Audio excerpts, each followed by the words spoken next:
Pessoal, chegando agora aí no terceiro e último bloco do nosso programa de hoje, aqui estando esse super bate-papo com o João Paulo, a gente vai agora falar um pouquinho de gestão, até porque, João, né, é uma palavra muito genérica, grande e complexa, que você não tem uma resposta talvez exata para dar.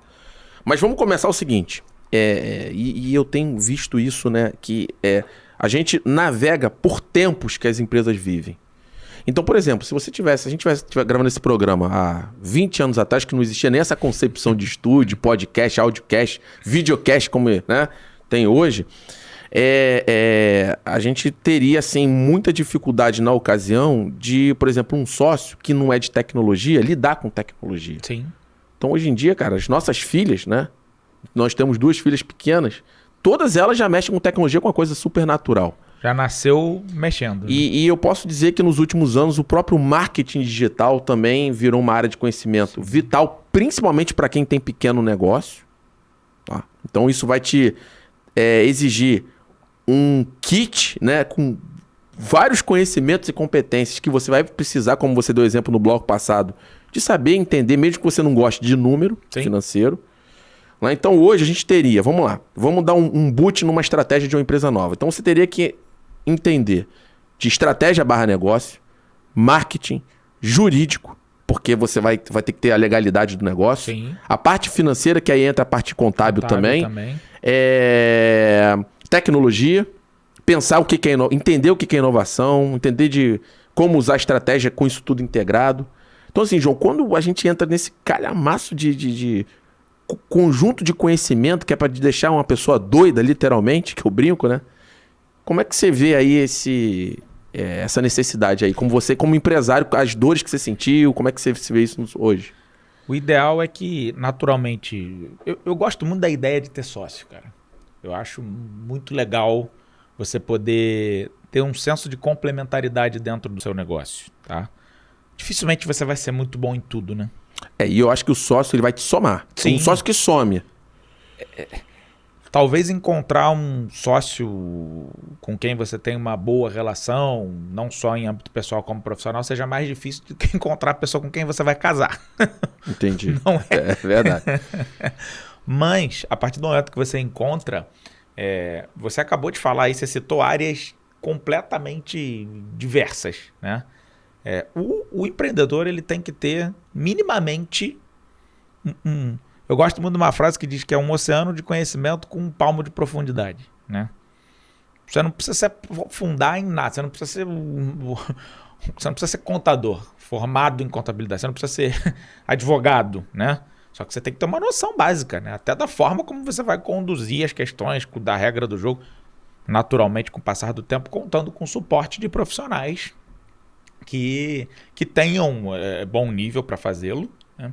E principalmente que você consiga ter nível para saber discutir com esses profissionais. Discutir que eu estou dizendo no bom sentido da palavra. Sim, porque o negócio... vamos partir sempre do princípio que o negócio é seu e você vai ter que conhecer, né?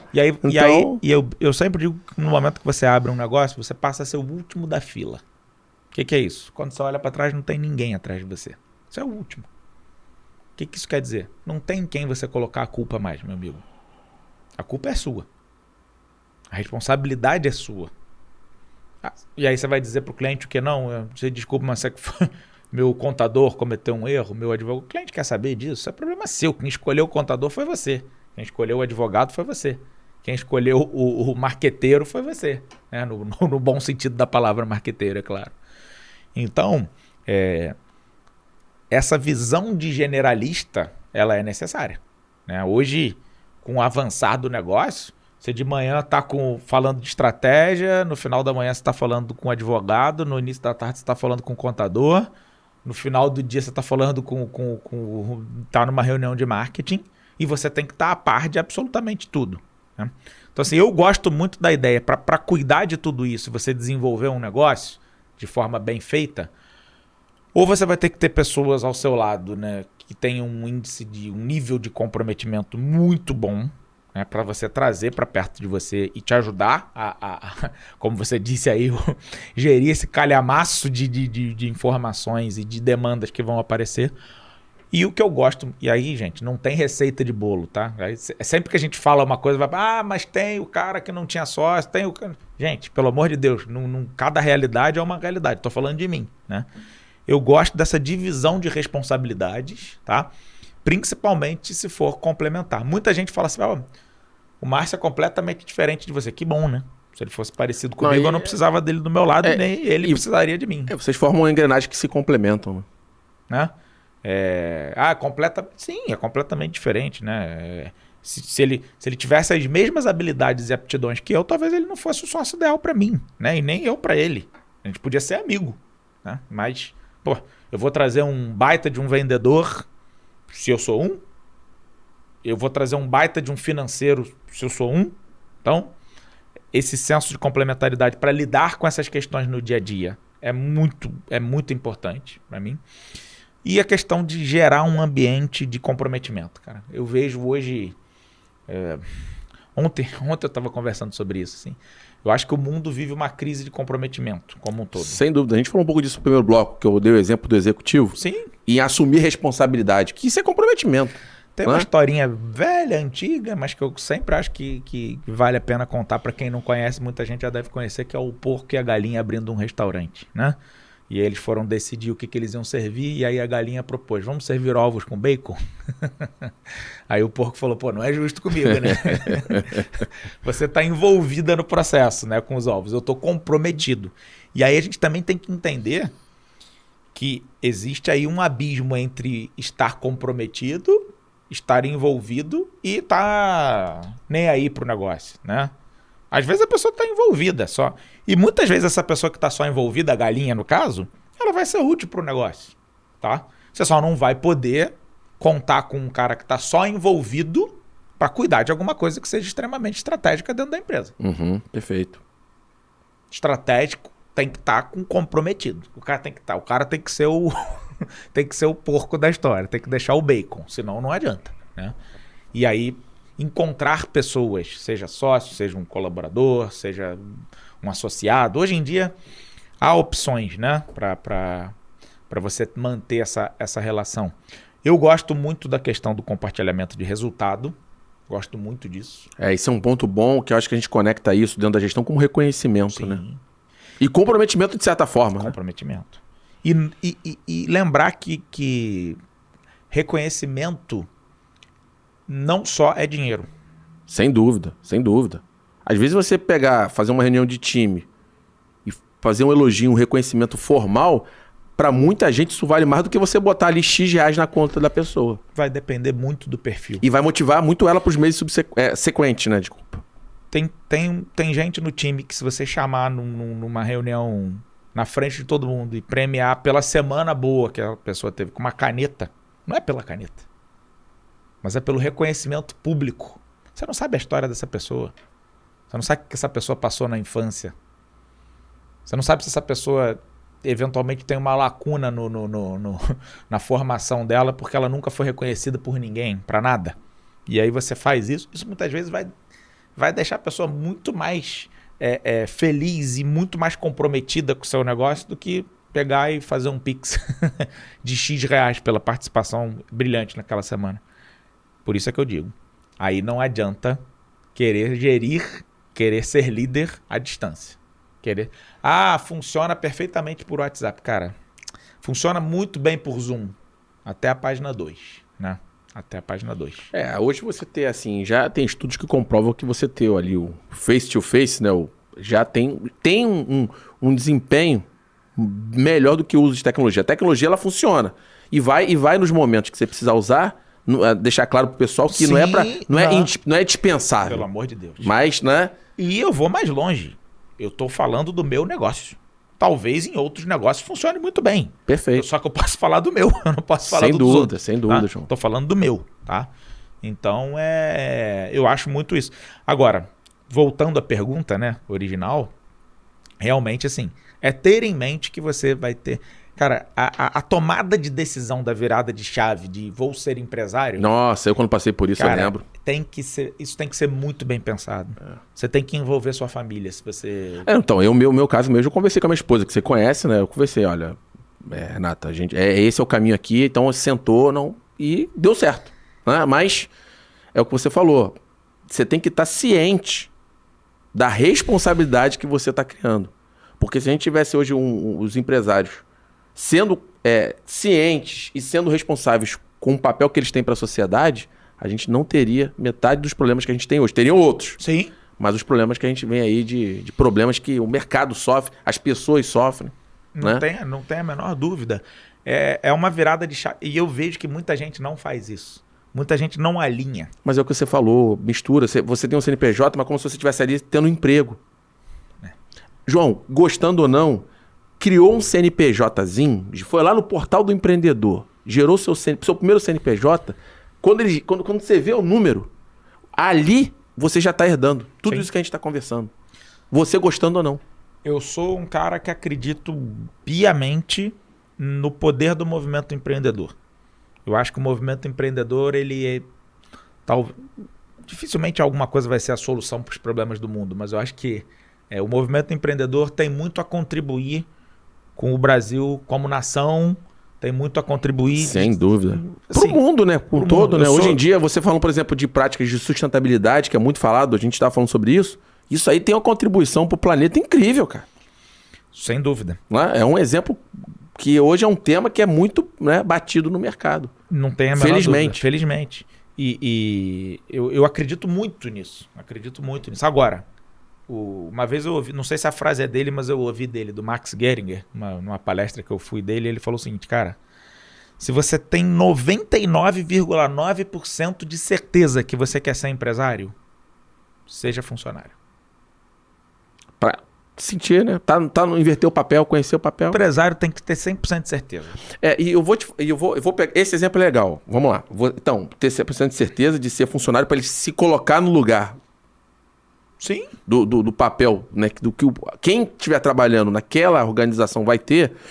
E eu vou dizer um ponto que você me acendeu aqui um insight. Por exemplo, eu conheço do negócio. Vamos partir sempre do princípio que um empreendedor ele precisa conhecer do negócio, o mínimo que seja. E se ele for empreendedor mesmo, ele vai ter tomar o risco para si, aquelas coisas que um perfil empreendedor tem. Veja, tem gente que tem isso naturalmente, tem gente que faz isso de uma maneira um pouco artificial. Desenvolve com o tempo. Mas desenvolve, beleza. Então, por exemplo, eu vou chegar aqui, eu não sou de marketing, mas eu vou receber aqui um profissional de marketing que vai me atender. Por mais que o profissional de marketing venha com um pacote pronto de serviço para suportar o teu negócio, isso não impede de você falar assim, olha, eu entendi como é que funciona isso aqui, mas para o meu negócio eu preciso dar essa adaptada.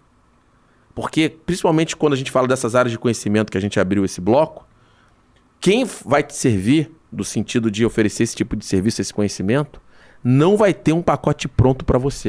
Por isso é que muita gente acha que, por exemplo, marketing não pode ser terceirizado. Então, aí você, eu vou fazer aqui um post para tu botar no Instagram do teu produto, não sei o quê, mas cara, pode ser que isso não adiante de nada. Sim. E esse é outro erro que muita gente comete hoje, né? Acha que pelo fato de você estar presente no Instagram, por exemplo, vai te garantir cliente, vai te garantir venda, né? A gente estava conversando aqui na hora do intervalo com o pessoal da equipe aqui da GR, a gente estava falando exatamente isso, né? Hoje vai falar de quem tem o negócio conteúdo. Fazer os casts, por exemplo. Então hoje tem pessoas que isso é o negócio. Sim. Então assim, a quantidade de conteúdo que tem que ser produzido, cara, isso é negócio diário, cara. Você tem que ter todo dia conteúdo, porque é o teu business. Há quem diga que daqui a algum tempo ou você gera conteúdo ou você vai trabalhar para quem gera, né? Exatamente. Frase super poderosa dos especialistas de marketing aí, principalmente digital, né? Exatamente. Mas aí eu também vou te falar, por exemplo, hoje para um microempreendedor, o marketing digital é uma forma de alavancar a estratégia. Digital. Claro que uma empresa de operação grande, ela não vai precisar de marketing digital porque ela já é grande, já é o setor, já é o mercado, é um contexto diferente. Depende muito do negócio em si da empresa, né? Depende se é B2B, se é B2C. Tem uma Sem série dúvida. De características que vai ter a resposta. A gente gosta muito das soluções prontas, né? Vou grudar aqui uma pecha nessa que precisa. Eu defendo muito, por exemplo, quando você vai fazer um trabalho de gestão, que quem seja, né, eu ou quem estiver fazendo esse trabalho, que tenha consciência que não adianta você vir com um método engessado porque não vai funcionar. Não. Você tem que estar preparado com total flexibilidade, porque não é o que eu acho, é o que o negócio vai ditar. E aí o negócio que olha no mercado, olhando os sócios. O sócio é dono. Sim. Se ele falar A, vai ser A, você gostando ou não. Então, principalmente o pessoal que trabalha suportando como um serviço, tem que ter essa consciência. Busquem falar o seguinte, olha, você está lidando com um sócio que não entende aquilo. Então, faça-o entender. A gente passa por isso todo dia, né? Dentro da empresa. Sem dúvida, sem dúvida. Eu sempre vejo o profissional A, B, C ou D, seja de qualquer área, justamente por isso. Aí entra muitas vezes em guerra de ego, né? E, cara, se você presta um serviço, se você tem uma empresa que vai prestar serviço para B2B, né? Para outra empresa, não adianta você fazer bico se o sócio quiser que seja daquela forma. Por mais que às vezes ele esteja errado. Cara, o negócio é dele, né? Vai ser daquela maneira e ponto final. Obviamente, se ele estiver fazendo algo que vai ferir completamente e que vai impedir que o resultado do seu trabalho aconteça, aí você tem o direito de falar, dessa forma aqui eu não quero. Exatamente. Não vou fazer, mas no final das contas a palavra final é... E essa adaptação, essa flexibilização que você bem disse é necessária.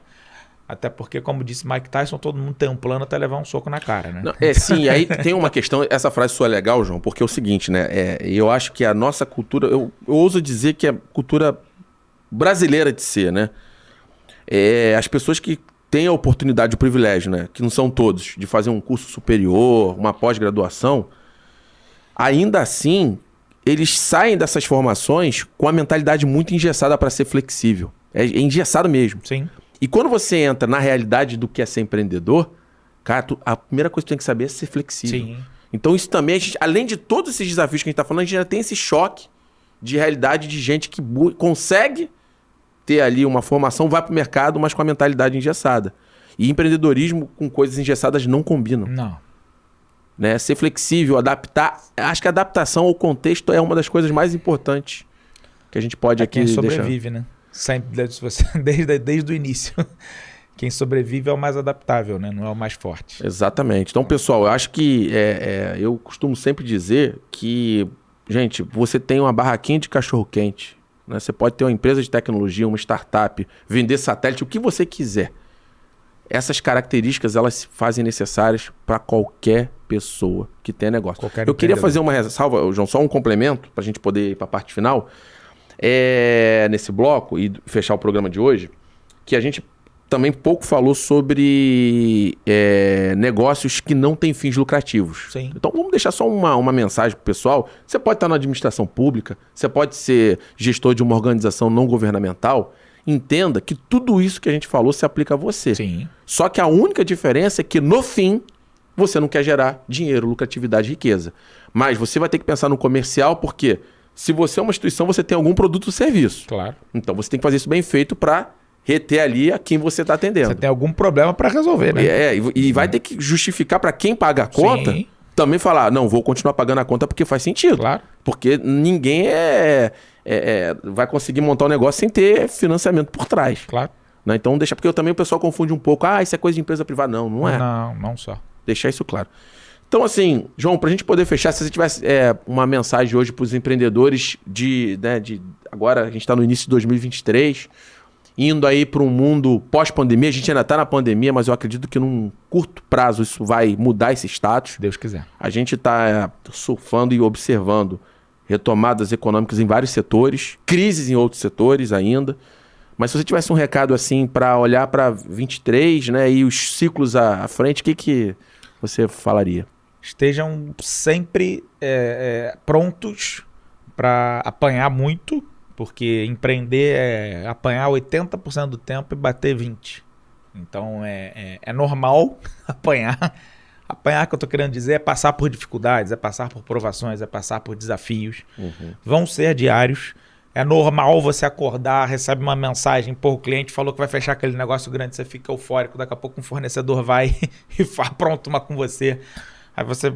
Por isso que eu brinquei da questão da jornada maníaco-depressiva, né? Prepare o seu mindset, prepare a sua mentalidade, porque isso não é balela, não é papinho furado, porque se você não tiver um mindset forte, se você não tiver uma mentalidade bem construída para ser empresário, eu já vivi muito de perto, muitos casos de pessoas que eram extremamente bem preparadas tecnicamente, com a melhor formação possível e que, cara, A gente mora na América Latina, cara. A casa da crise é aqui. E aí você não vai aguentar. E desde que a gente é pequeno, né? Cara, eu desde pequeno, né, me vejo numa crise, né? É crise o tempo todo. E assim, por isso é que o empreendedor brasileiro dá tão certo lá fora. Porque quando ele encontra um cenário mais favorável e satisfatório, ele... acabou, não, e brasileiro, assim, das vezes que eu tive a oportunidade de fazer treinamentos fora do país, eu sempre observei, né, o pessoal valorizando o profissional brasileiro. Sim. É justamente pela capacidade que ele tem de improvisar. Normalmente quem não valoriza somos nós mesmos, porque a gente acha que a gente tá... Cara, as melhores coisas que nós temos hoje, infelizmente, é valorizado para porta para fora do país, Sim. não é para dentro. Isso é lamentável. E você vai, eu acabei de estar num evento agora em Madrid, que é uma capital do turismo, vamos dizer assim. Cedi aí um dos principais eventos de turismo do mundo. A Espanha vive de turismo, é a principal, certamente, atividade econômica do país. Cara, você vê o que está sendo dito, você vê o que está sendo conversado, você vê o que está em voga. A gente está igual, cara. Está no mesmo patamar de entendimento. Temos de mercado, todas as condições. Tudo. O que a gente tem que fazer é parar de se enxergar de forma inferior, porque a gente não está atrás. Acho um ponto importante, pessoal, para quem tem qualquer tipo de negócio, não se limite. Busca fazer diferente, entregar valor. Olhar, né, o que a gente conversou aqui no programa de hoje para poder ser melhor. E pense sempre no problema que a sua organização vai resolver. Acho que esse é o recado final. Se você não souber responder essa pergunta, não abra o negócio enquanto essa resposta não estiver pronta para você. Que problema eu vou resolver? Esse é o ponto. João, cara, muito obrigado. Tamo junto. Foi nota 10 essa aula que você deu aí pra gente. Que é isso. Prazer te receber. Enorme. Pessoal, pra gente poder fechar o nosso Cast 2, eu vou deixar aqui alguns agradecimentos bem rápido. Deixar agradecimento ao Alberto Azenberg, que foi o primeiro entrevistado, é um mentor para o projeto, tem contribuído muito. Para Nicole Canda Sustenta, a doutora Isabela Blota, que ajuda aí com a parte de patente, né, toda a parte de propriedade intelectual do projeto. Pessoal do AGR Studios, mais uma vez, muito obrigado. David, Marcos, pessoal aí. Em breve a gente vai estar anunciando já o episódio 2. Pessoal, conto com vocês aí para que isso possa agregar valor. E até a próxima. Obrigado. Fechamos?